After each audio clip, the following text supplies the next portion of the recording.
Hey, I'm Cone. I'm Dave. We're in Sum 41. You are watching Metalshop TV.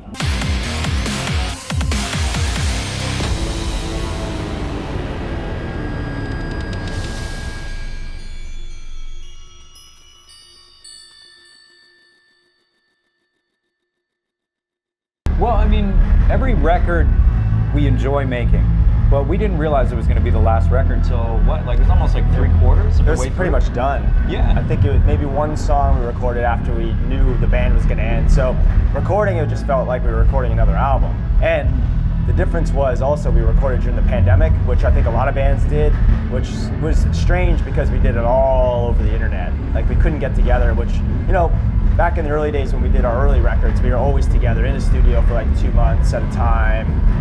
So this was a little bit different. We had to like kind of navigate our way around recording through the internet and like working in real time on these programs, like through programs that they have now that you can record and have another guy on the other end listening in. So strange, but it worked out somehow. I don't know how it worked out, but it worked out really good. We're proud of the new album, and yeah, we're playing a couple new songs tonight.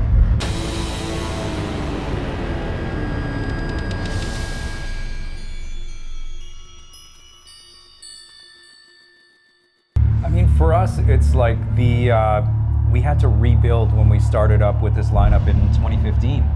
So we've rebuilt to a point where we started our career with, you know, in a basement to a hit song, and then the same thing has kind of happened, but with the world watching, which is absolutely beautiful. So to feel the way we feel about the band ending and us being like, oh, you know, we kind of wish it could go longer.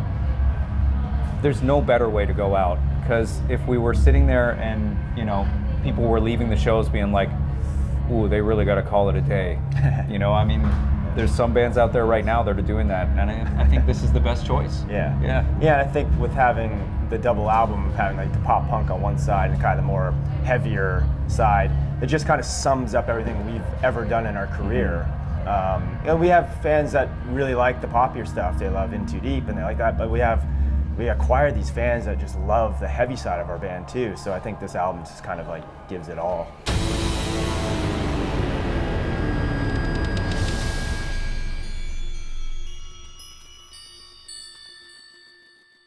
No, I think it was from the start. Yeah, he just had so much music, Derek, over the years that he was like, well, why not just release all of it? So yeah, we were just basically recording songs during the pandemic. It was just like, there was no like, we're gonna do an album, we're gonna have this style of an album. It was just like, let's record all of these songs and just see what happens. Yeah, and then he phoned each of us, and oddly enough, every single one of us were like, okay, there's so many songs here, we should just put out a double record. Yeah. Yeah.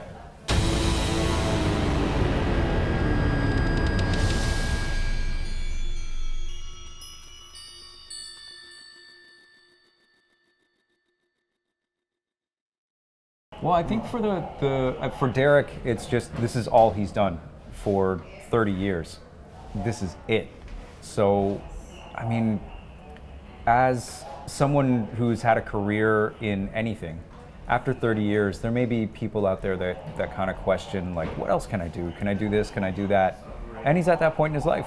And I mean, we were friends before, you know, this band, and we'll be friends after. So yeah, I mean, the four of us are most likely going to continue on with music and other things that we do on the side, but I think all of us will be doing something in music.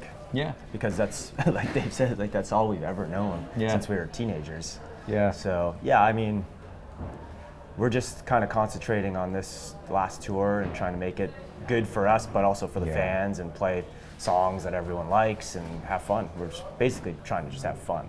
Yeah, and I think in the back of our mind, we realize it's the last one, so we're all just happy, like good to be around each other, and just looking forward to every day. I think a lot more than, you know, than I think other tours. Just like another tour, yeah. Yeah, where you can be tired and forget how amazing this life is.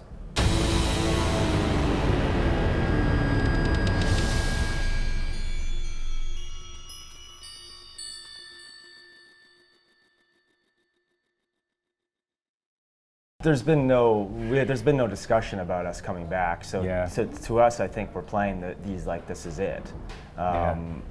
Whatever happens in the future, I can't predict that. But yeah, I mean, we've never sat down and been like, well, let's do the farewell tour, but then we'll come back in 3 years. It's never been talked about. It's never come up. So this is it to us. Yeah, I mean, we will miss it, of course, absolutely. But I mean, I don't know. Waiting around on that phone call is forgetting that you also have a life to live, right? So I think we've got other things that we've got to take care of instead of waiting for that moment.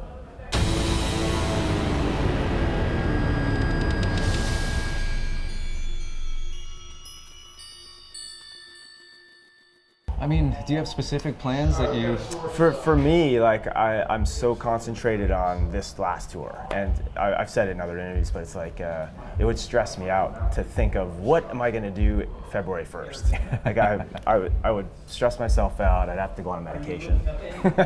Yeah. So I haven't really thought too much about it, to be honest. Like, I haven't, but maybe the other guys have.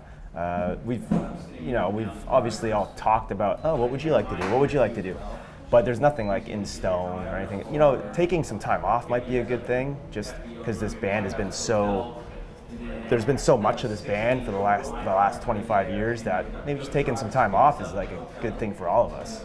Yeah, it's pretty cool. I might do that. I have about 30 gigs worth of voice memos, so of me just late night singing into my phone some sort of melody. So probably February 1st I'll start going through those. Yeah.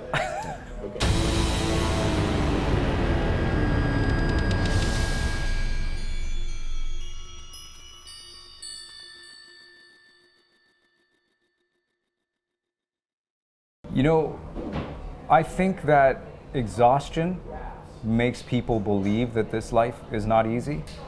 But this life is extremely easy. So if anybody tells you that it is hard, they're tired.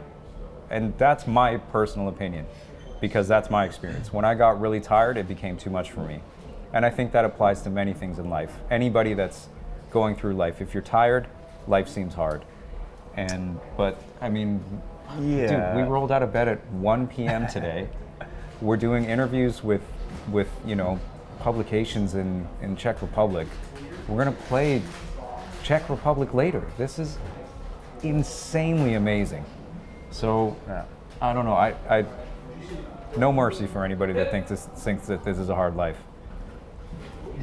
I agree. Yeah. But I will say, like, the one thing we can only really talk from experience of what worked for us, and what worked for us was really, I think, the core of it was that we were friends before the band. Mm-hmm. And I think we had like a really deep friendship back to high school, that we were friends first. So I think for bands that are trying to succeed and stuff like that, I think to try and be friends, let alone just like be in a band together, but you should also be friends and get along, because when things get harder in the band and you like get tired and all that stuff, if you dislike each other to begin with, it's all gonna fall apart. Yeah. So I think you should have a friendship to be in a band if you want to go for the long term.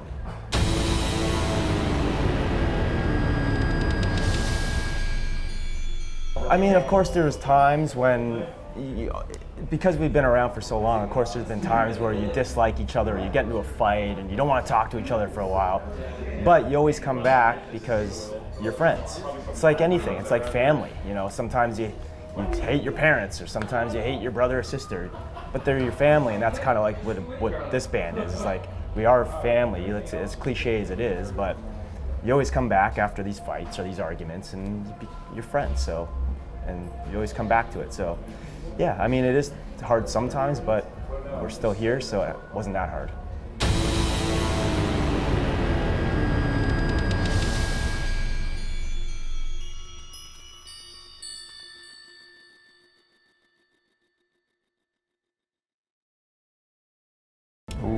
For me, the no-brainer for me was Fat Lip. Yeah, absolutely. What's the one that became a fan favorite? You're surprised about? Probably We're All to Blame. Yeah. You think so? Yeah, yours? for me, I thought, well, with me, because Underclass Hero, when that album came out, wasn't really, no one gave it a big chance. So it's surprising to me now that like, with me, a slow song off that album has become one of our biggest songs in our set, especially in Europe. But the one I knew, yeah, it's probably Fat Lip. Or no, you know what? Still Waiting for me.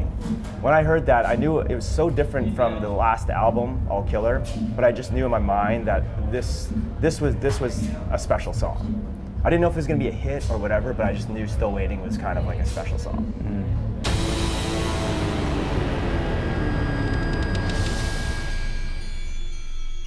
Oh, what's yours? What's yours? Well, probably I got this silverback gorilla with a helmet on. So it's a long story, but you can see it on YouTube.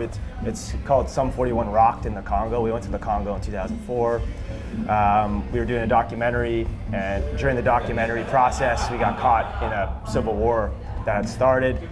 We got evacuated by the UN, and so during the trip we saw silverback gorillas, and also we were saved. Like basically, the guy who saved us was Chuck Peltier. We named our album Chuck after him, and he was wearing a helmet and smoking a cigar while he saved us. So I got a tattoo to commemorate that. Yeah, I mean, mine is less deep. I got a tattoo on my arm of a skull and fork bones. And it basically just says, never trust a skinny chef. But now I'm 43 with high blood pressure, so I don't recommend living that life.